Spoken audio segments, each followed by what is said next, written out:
Здравствуйте, в эфире «Заман». Сегодня вторник, 5 января. Это 678-й день аннексии Крыма. В этом году может появиться международная группа по возвращению Крыма. Об этом сообщил политтехнолог, автор проекта «Фри Краймия» Тарас Березовец. По его словам, идея создания группы родилась у нескольких людей. Один из них – лидер крымско-татарского народа Мустафа Джемилев. Группа будет работать по примеру Минских соглашений, которые возникли в ответ на действия России на украинском Донбассе. Политтехнолог надеется, что группу поддержит Турция, Грузия, Молдова и, возможно, США, которая ввела первые санкции в отношении России за аннексию полуострова. Также Березовец говорит, появляется некая группа людей, которые будут заниматься вопросами Крыма под эгидой государства. Смысл заключается в том, чтобы создать международный механизм давления на российское руководство. Мы прекрасно понимаем, что Россия не пойдет на вступление в подобную группу, но тем не менее уже сам факт появления такой группы в 2016 году это вполне реально. Я думаю, что он уже будет определяющим сегодня и позволит выработать международный механизм, каким образом выходить из крымского тупика и ускорить, собственно говоря, разработку стратегии самой Украины в отношении деоккупации полуострова. ОБСЕ вполне может стать таким инструментом, который будет осуществлять мониторинговую деятельность на территории Крыма в интересах данной контактной группы. Половина дизель-генераторных установок в Крыму не работают. Об этом заявил на заседании Межведомственного штаба по ликвидации чрезвычайной ситуации начальник штаба Сергей Шахов. Говорит, за сутки на горячую линию обратились 4500 крымчан, сообщив о несоответствии электроснабжения утвержденным графиком. С 1600 генераторов работают меньше 900. Как сообщил руководитель Крымского управления Министерства чрезвычайных ситуаций России Сергей Шахов, Крым сейчас получает 931 мегаватт электроэнергии, из необходимых 1350.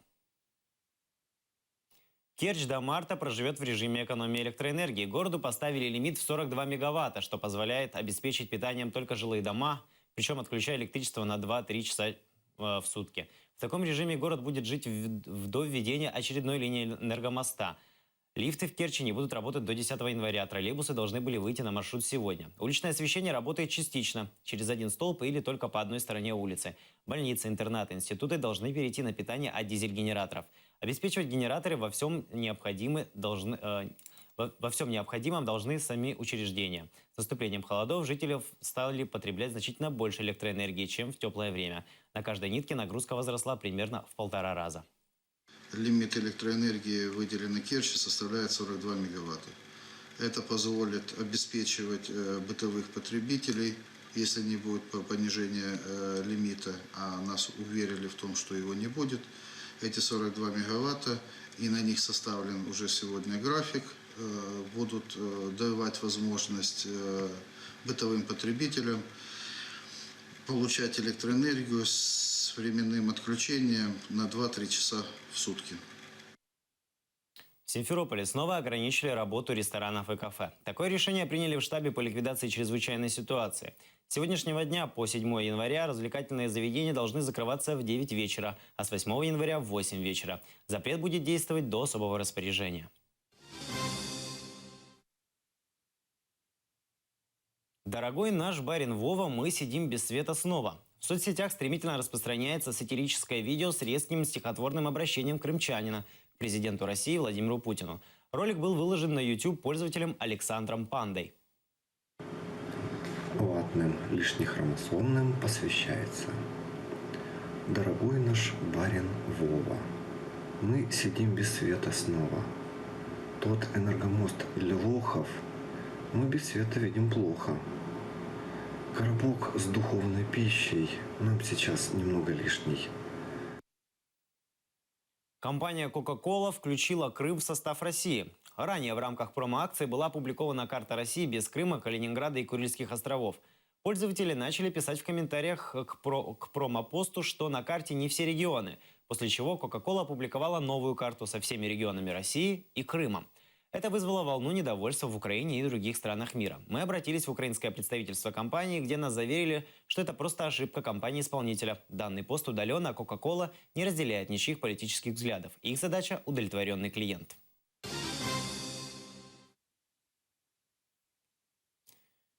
Геническ получил газ из Крыма. Вчера город остался без отопления из-за прекращения реверса газа с полуострова.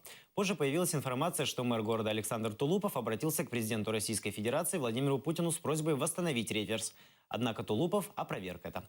Вице-премьер-министр России Дмитрий Казак отчитался, что поручение президента его страны выполнено и газ в Геническ подали. В Херсонгазе объяснили, излишки украинского газа, который добывается в стрелковом месторождении на Арбатской стрелке, в неотапливаемый сезон закачивается в газохранилище на территории Крыма, а в отопительный сезон реверсом возвращается для отопления Генического района. Однако после аварии на ЛЭП Каховка-Титан крымская сторона прекратила реверс. Заместитель председателя Херсонской облгородадминистрации Игорь Шепелев заявил, в будущем подобную ситуацию надо избежать, потому что страдают люди. Если брать именно потребление газа, то пути решения практически два. Первое, или найти возможность и иметь доступ к хранилищам, которые находятся на территории Крыма, открыть задвижку и в летний период туда газ направлять, в зимний период забирать. Если это решение не находит по политическим мотивам или по каким-то никаких перспектив, то остается второй вариант. То есть строительство, закольцовка газопровода для того, чтобы опять же уже с территории материковой части Украины иметь возможность забирать в летний период оттуда газ с месторождения, а в зимний период излишки отдавать городу Геническу. Ну а третье направление – это перевод города Геническа на альтернативные виды отопления. Но я думаю, будет найдено нечто среднее. Мы будем работать как в рамках строительства газопровода с Киевом. Мы будем находить, опять же, пути решения вопроса договора по открытию задвижки и пользоваться тем, что уже создано и имеет возможность решить нашу проблему. И параллельно будем уменьшать риски, вводя дополнительные котельные на альтернативных видах топлива. Диалог Украины с Россией по газу стал значительно проще. Об этом заявил глава правления «Нафтогаз Украины» Андрей Коболев во время интервью на Пятом канале. Коболев пояснил, что ранее эта тема была очень политизирована и переговоры были тяжелыми. Но за прошедший год многое изменилось, и теперь это исключительно коммерческие диалоги. Также Коболев объяснил, «Газпром» больше не монополист для Украины. «Нафтогаз» перестраховался, сделав диверсификацию, то есть закупая газ у нескольких поставщиков. Змогли диверсифікувати постачання газу і саме зменшення цін, і саме той факт, що зараз російська сторона телефонує нам і пропонує, давайте ми дамо знижку, давайте ми будемо продавати вам газ, стали результатом саме диверсифікації. Ми відносно відкрито повідомили російських колег про те, які умови нам потрібні для того, щоб газ був конкурентний і що треба робити, щоб ми відновили придбання цього газу. Наприклад, в грудні Україна не імпортувала російський газ і зараз не імпортує. Тобто ми чекаємо на те, чи будуть наші пропозиції комерційні сприйняті позитивним шляхом. Киевский суд арестовал установки Черноморнефтегаза, перемещенные в Россию. Печерский районный суд наложил арест на самоподъемные плавучие буровые установки «Петр Годованец» и «Украина». Ранее их под прикрытием боевых кораблей Черноморского флота России переместили в территориальные воды России. Министерство иностранных дел Украины распространило заявление, в котором буровые вышки назвали собственностью Украины, а перемещение платформ в территориальные воды России – ограблением. Также отметили, Украина оставляет за собой право требовать возмещения убытков. Черноморнефтегаз является захваченным во время аннексии Крыма подразделением компании «Нафтогаз Украина».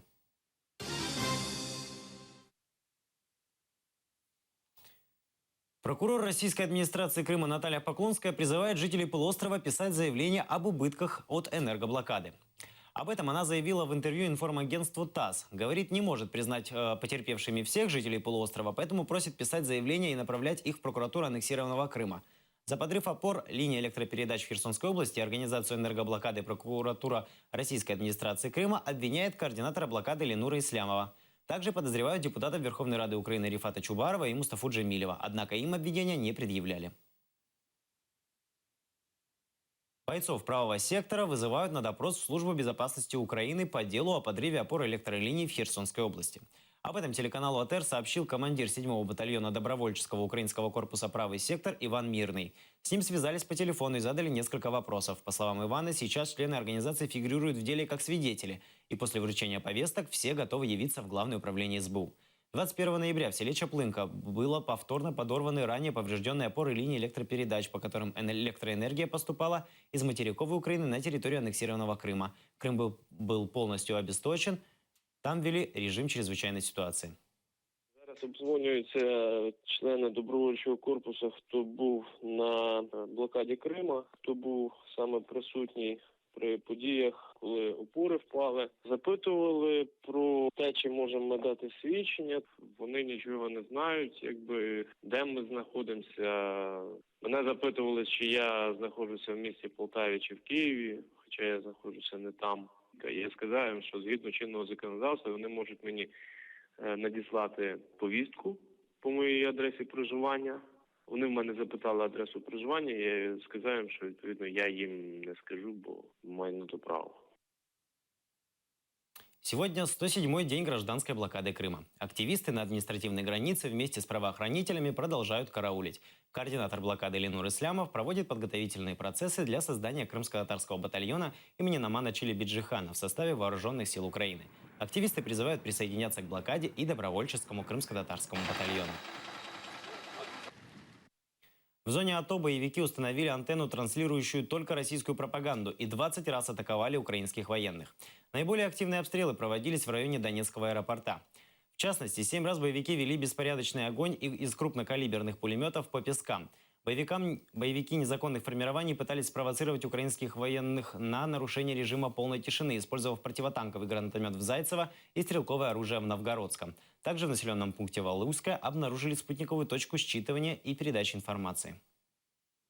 В населеному пункті Валуйське Станично-Луганського району Луганської області виявили та знешкодили ще одну приймально-передавальну антенну з відповідним обладнанням інтернет-провайдера, який передає сигнал з тимчасово окупованих територій Луганщини. Пристрій був несанкціоновано встановлений на даху загальноосвітньої школи. Отримуючи безкоштовний доступ до мережі інтернет, місцеві мешканці та українські воїни були під загрозою зомбування російськими спецслужбами.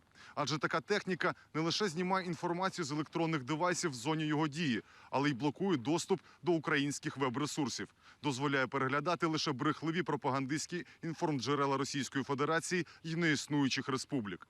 Безумовно, ця мережа була встановлена саме російськими спецслужбами. Пока это все новости. Больше узнавайте из следующего выпуска ЗАМа. Оставайтесь на АТР. До свидания.